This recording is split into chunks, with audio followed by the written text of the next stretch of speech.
الحمد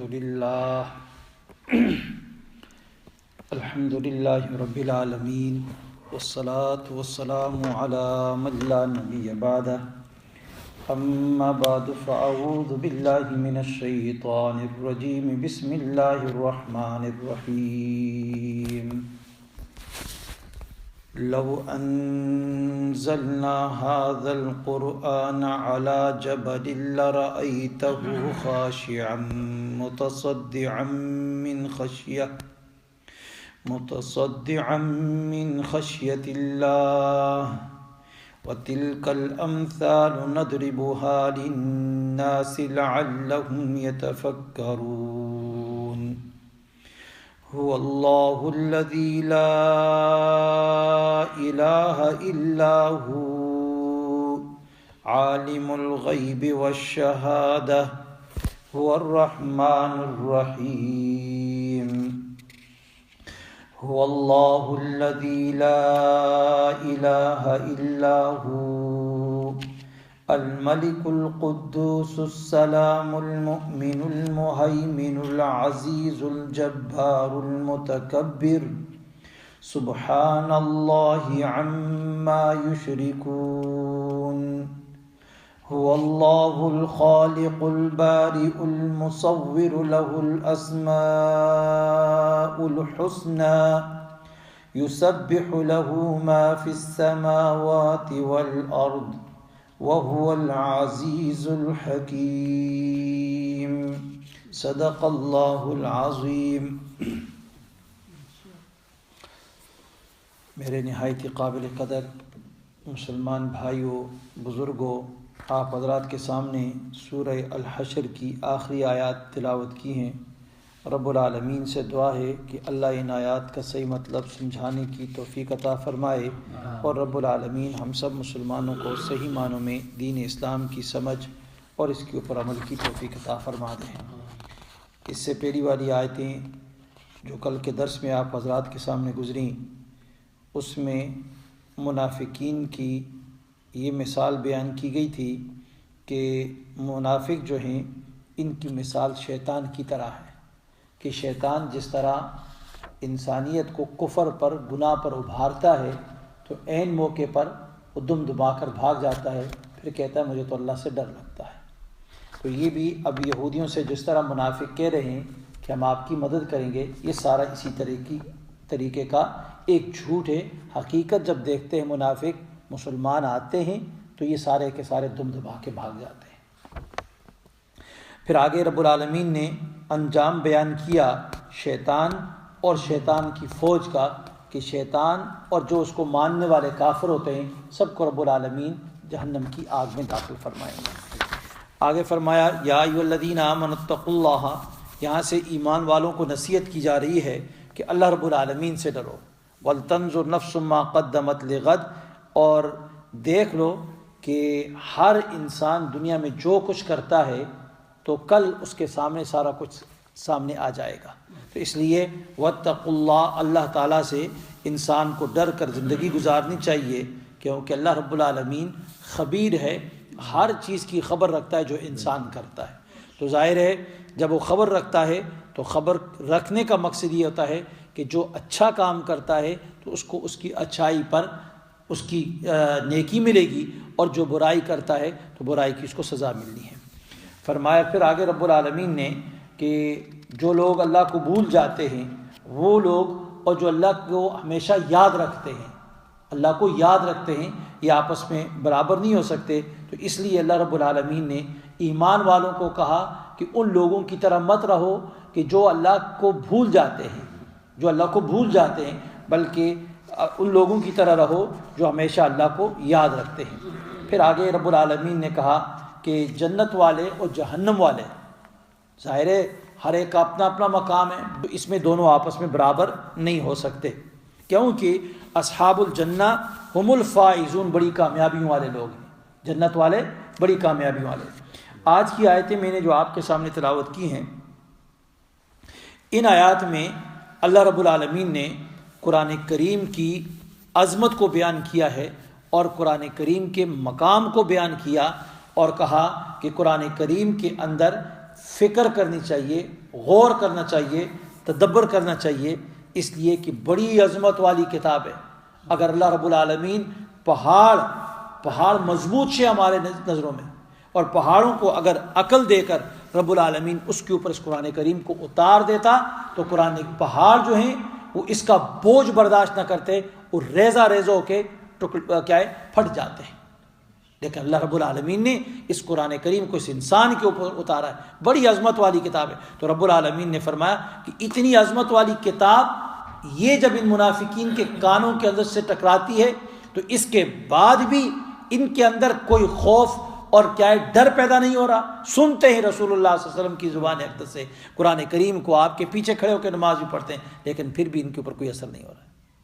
اسی کو بیان فرمایا لو انزلنا هذا القرآن، اگر ہم نازل کرتے اس قرآن کریم کو علی جبل، پہاڑوں پر، لرأیتہ، آپ دیکھتے اس کو، خاشعا، دب جاتے، ڈر جاتے، متصدعا، ڈر کے پھٹ جاتے، خاشعا، گھبرا کر، لرزہ طاری ہو کر، متصدعا، پھٹ جاتے، کس سے؟ من خشیت اللہ کے ڈر سے۔ یعنی پہاڑ ان کے اوپر اگر رب العالمین اس قرآن کو نازل کرتا، ان کے دلوں میں خوف اور ڈر آ جاتا، وہ پھٹ جاتے۔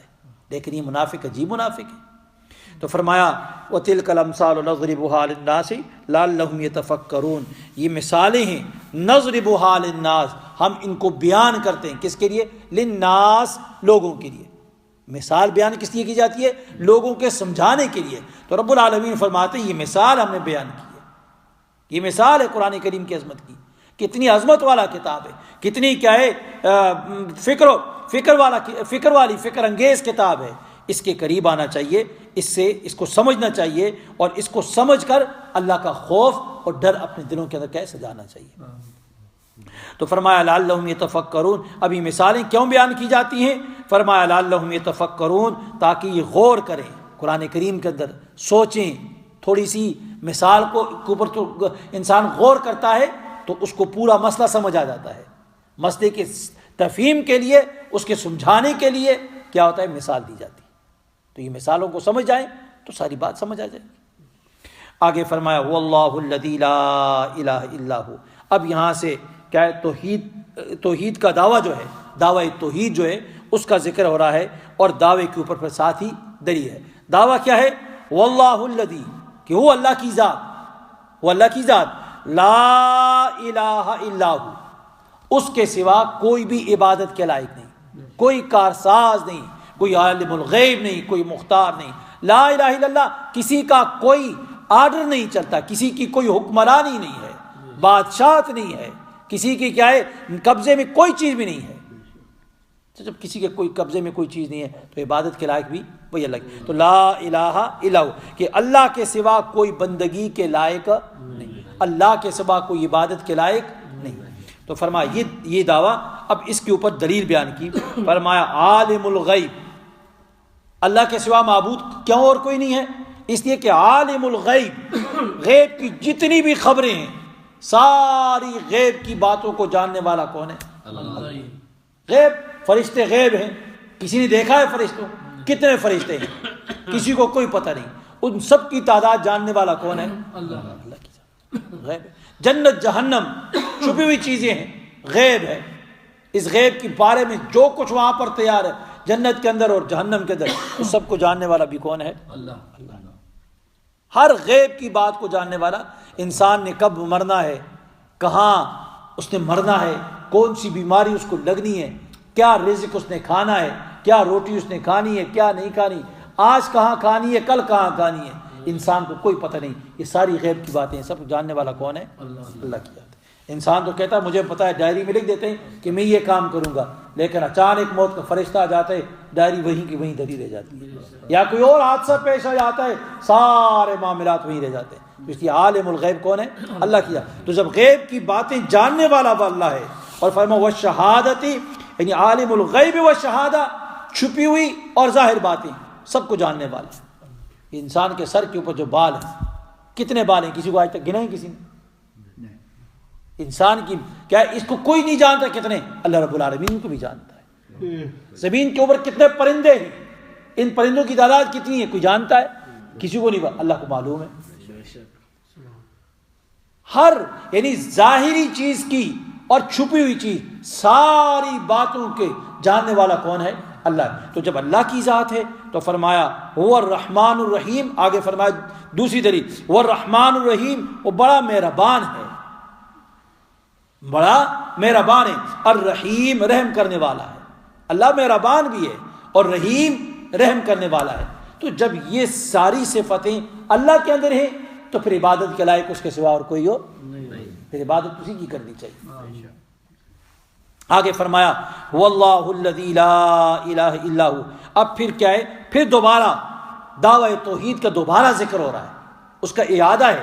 تو فرمایا واللہ الذی، وہی اللہ، ہو اللہ، الذی ہو اللہ، جس کے سوا لا الہ الا ہو، جس کے سوا کوئی عبادت کے لائق نہیں، کوئی عبادت کے لائق نہیں مگر وہی۔ اب آگے الملک القدوس السلام المؤمن، اب یہاں سے آگے یہاں دلیل بیان کی جاتی ہے اس کے اوپر، توحید کے اوپر، دعوی توحید کے اوپر دلیل اور علت بیان کی گئی۔ کیا کیوں اللہ ہی عبادت کے لائق ہے، اس کے سوا اور کسی کی عبادت نہ کی جائے۔ عبادت کا مفہوم اکثر بتایا جاتا ہے، عام ہے، سجدہ عبادت ہے، دعا عبادت ہے، کیا قیام اس کے سامنے عبادت ہے، بیت اللہ شریف کا طواف عبادت ہے، اور ثواب کی غرض سے کیا ہے فقیروں مسکینوں کو کھلانا، یہ صدقہ خیرات دینا، یہ سارے کا سارا کیا عبادت ہے۔ تو یہ ساری عبادت کس کے نام کی ہونی چاہیے؟ صرف اللہ۔ تو فرمایا لا الہ، اللہ کے سوا اور کوئی نہیں عبادت کا استحقاق رکھنے والا۔ تو فرمایا کیوں؟ الملک القدوس، اس لیے کہ وہ بادشاہ ہے، الملک بادشاہ ہے، القدوس پاک ذات ہے، پاک ہے، القدوس پاک سب عیبوں سے، کوئی عیب اس کے اندر نہیں پایا جاتا۔ دنیا میں بڑے سے بڑا بادشاہ ہو، ہزاروں عیب اس کے اندر ہے، ہزاروں عیب اس کے اندر پائے جاتے ہیں، لیکن اللہ کی ذات ہر عیب سے کیا ہے؟ تو فرمایا المؤمن، کہ امان دینے والا، ہر عیبوں سے سالم، المؤمن امان دینے والا، المہیمن اپنی پناہ میں لینے والا، المؤمن امان دینے والا، اور المہیمن، المہیمن اپنی حفاظت میں لینے والا، حفاظت میں لینے والا، نگہبان، یہ کون ہے؟ اللہ۔ اللہ یہ انسانوں کی حفاظت کی ہوئی۔ آگے فرمایا العزیز، زبردست ہے، الجبار، کیا ہے؟ دباؤ والا، العزیز المہیمن، العزیز الجبار، زبردست ہے، دباؤ والا، المتکبر، صاحب عظمت ہے، بڑی کیا ہے؟ بڑی عظمت والا ہے۔ فرمایا سبحان اللہ عما یشرکون، اتنی صفتوں کا مالک ہے، یہ ساری صفات کا مالک کون ہے؟ اللہ ہے۔ جب اللہ ہے تو عبادت کے لائق بھی وہی ہے، تو اس لیے فرمایا سبحان اللہ، اللہ کی ذات پاک ہے، عما یشرکون، ان تمام معبودوں سے جس کو اس کے ساتھ شریک ٹھہرایا جا رہا ہے، بتوں کو شریک ٹھہرایا جا رہا ہے، ان سے بھی کیا ہے؟ اللہ رب العالمین پاک ہے، وہ اس کے برابر نہیں ہو سکتے، اس کے برابر نہیں ہو سکتے۔ نہ یہ چاند اور سورج جن کو معبود بنائے یہ اس کے برابر ہو سکتے ہیں، نہ یہ قبر والا کوئی اس کے برابر ہو سکتا ہے، نہ کیا ہے کوئی پیر زندہ اور نہ مردہ کوئی بھی اس کے برابر نہیں ہو سکتا۔ ہر چیز سے رب العالمین کیا ہے؟ پاک ہے، وہ یکتا اور اکیلا ہے۔ اما سبحان اللہ، اللہ پاک ہے، کیا ہے؟ ان کے شریک جو ان کے شریک بنائے ہوئے ہیں۔ واللہ الخالق، اللہ تعالیٰ کیا ہے؟ الخالق، وہی اللہ ہے، الخالق پیدا کرنے والا، الباری نکال کھڑا کرنے والا، المصور تصویر بنانے والا، لہ الاسماء الحسنی، اسی کے لیے کیا ہے؟ اسماء نام ہے، الحسنی اچھے اچھے نام۔ اب یہاں پر مفسرین نے لکھا واللہ الخالق، انسان کی تخلیق کے 3 مرحلے ہیں۔ کتنے مرحلے؟ 3 مرحلے ہوتے ہیں۔ ایک مرحلہ یہ ہوتا ہے کہ ہر چیز کی پیدائش کا حسب حکمت منصوبہ تیار کرنا، پہلے کیا اللہ تعالیٰ منصوبہ تیار کر دیا، اس کو بنانا ہے اس طریقے سے، یہ ہو گیا۔ الباری یعنی عدم سے وجود میں لانا، کہ اس چیز پہلے تھی ہی نہ، اب اس چیز کو لے آنا۔ اور تیسرا درجہ کیا ہے اس کا؟ کہ تصویر بنانا، تصویر بنانا، کہ اس کی صورت کو بنانا۔ تو اللہ رب العالمین کی ذات ہے کہ جو اس کی نقشہ بناتی ہے اپنی حکمت کے مطابق، کیا بنانا ہے انسان کو، اس کی شکل، اس کا ڈھانچہ، یہ سارا اللہ نے بنانا ہے۔ الباری پھر اس کو کیا ہے عدم میں، پہلے انسان نہ تھا پھر اس کو کیا وجود دے دیا، الباری درخت نہ تھا اس درخت کو بنایا، اس کو تخلیق کی، اس کے بعد اس کو وجود میں لائے تو اور اس کی تصویر بنا دی، درخت کو اس ڈیزائن میں بنایا، انسان کو اس ڈیزائن میں بنایا، مختلف ساری چیزوں کو اس کے اوپر قیاس کیا جائے تو فرمایا اللہ رب العالمین نے یہاں ان 3 صفتوں کو بیان کیا جو انسان کی تخلیق میں شامل ہوتی ہیں. تو فرمایا واللہ الخالق، اللہ پیدا کرنے والا، اللہ پیدا کرنے والا، الباری جو نہ تھا انسان اس کو کیا وجود دے دیا، فرمایا المصور اس کی تصویر بنائی، لہ الاسماء الحسنی اتنی کاریگری دکھانے والا رب اسی کے لیے ہیں، اسی کے لیے ہیں کیا الاسماء نام، کیسے اچھے اچھے نام اس کے، اللہ کتنا اچھا نام ہے، تو یہ سارے نام اسی کے ہیں. فرمایا یسبح لہ ما فی السماوات والارض. اب یہاں پر کیا ہے تو اسی دعوی توحید کے اوپر آگے دلیل پھر دی گئی، یہاں پر تیسری دلیل آ گئی. کیا دلیل ہے کہ یسبح وہ اللہ جو عبادت کے لائق ہے، جو عبادت کے لائق ہے اور اس کے سوا کوئی معبود نہیں ہے اور اس کا کوئی شریک نہیں ہے، تو کون ہے؟ فرمایا یسبح تسبیح بیان کرتی ہے اس کے لیے ما فی السماوات والارض جو کچھ بھی ہے زمین اور آسمانوں میں، زمین آسمان میں ہر چیز جو رہتی ہے ساری کی ساری تسبیح اس کی بیان کرتی ہے. اس طرح دوسری جگہ میں آتا ہے نا کہ اللہ تعالیٰ کی تسبیح ساری چیزیں بیان کرتی ہیں لیکن انسان کو سمجھ نہیں آتی. پرندے صبح چہچہاتے ہیں وہ اللہ کی تسبیح بیان کرتے ہیں، پرندے درخت ہیں یہ تسبیحات بیان کرتے ہیں، کیا ہر چیز اللہ کی تسبیح مشغول ہے، ہر چیز. تو فرمایا یسبح لہ ما فی السماوات والارض جو کچھ بھی زمین آسمان میں ہے وہ اللہ کی تسبیح بیان کرتے ہیں. وہو العزیز الحکیم اور وہی ہے زبردست الحکیم حکمت والا. حکمت والا کون ہے؟ اللہ تعالیٰ کی. یہ سورہ الحشر کی آخری آیتیں ہیں، یہ بڑی قیمتی آیتیں. اس طرح پہلے بھی گزرا تھا سورہ الحدید کے اندر یہ بات گزری تھی کہ حضرت علی رضی اللہ تعالیٰ سے یہ روایت آتی ہے، وہ فرماتے ہیں حضرت علی رضی اللہ عنہ کہ سورہ حدید کی ابتدائی آیات اور سورہ حشر کی آخر کی 3 آیات پڑھے کوئی جو آدمی پڑھے گا اور پھر یہ کہے جملہ کہ وہ ذات اللہ کے بارے میں کہتا ہے ایسی ہی ہے اس کے سوا ایسا اور کوئی نہیں، میری حاجت کو پورا کر دے. تو جس حاجت و ضرورت کے لیے ان آیات کو پڑھ کے یہ آخری یہ جملہ کہے گا رب العالمین اس کی مراد کو حاجت کو پورا کر دے گا، اس کی مراد اور اس کی حاجت پوری ہو جائے گی. اور سورہ حشر کی آخری جو آیتیں اس کے بارے میں ایک روایت یہاں پر انہوں نے لکھی ہے ترمذی کے حوالے سے، تو فرماتے ہیں کہ رسول اللہ علیہ وسلم نے فرمایا جو شخص صبح کے وقت 3 بار اعوذ باللہ السمیع العلیم من الشیطان الرجیم 3 بار یہ پڑھ کر سورہ حشر کی آخری 3 آیات پڑھے گا، اللہ تعالیٰ 70,000 فرشتے مقرر کر دے گا جو شام تک اس کے لیے دعائے رحمت کریں گے. اگر اس روز مر جائے گا تو شہید کی موت مرے گا، اگر اس دن مر گیا تو شہید کی موت مرے گا. اور اسی طرح ایک شہید کی اور فرمایا اور اگر شام کو پڑھے گا تب بھی اس کو یہی مرتبہ ملے گا. رات کو پڑھتا ہے تو رات کے اندر 70,000 فرشتے مقرر ہو گئے اور اس کی دعائے مغفرت ہوتی رہی، اور اگر اسی رات کے اندر مر گیا تو شہید کی موت مر جائے. آگے دوسری روایت میں آتا ہے رسول اللہ صلی اللہ علیہ وسلم نے فرمایا کہ جو شخص رات کو یا دن کو سورہ حشر کی آخری آیات پڑھے گا اور اس رات میں یا دن میں اس کی روح قبض کر لی جائے گی تو اس کے لیے جنت واجب ہو جائے گی. اللہ رب العالمین سے دعا ہے کہ اللہ مجھے بھی اور آپ سب حضرات کو قرآن کریم کی کثرت سے تلاوت کرنے کی توفیق عطا فرمائے اور ان آیات کو بھی، اور اللہ تعالیٰ ہم سب کو قرآن سنت کی عمل کی توفیق عطا فرمائے. الحمدللہ رب العالمین. اللہم صلی علی سیدنا محمد النبی وآلہ وصحبہ وسلم.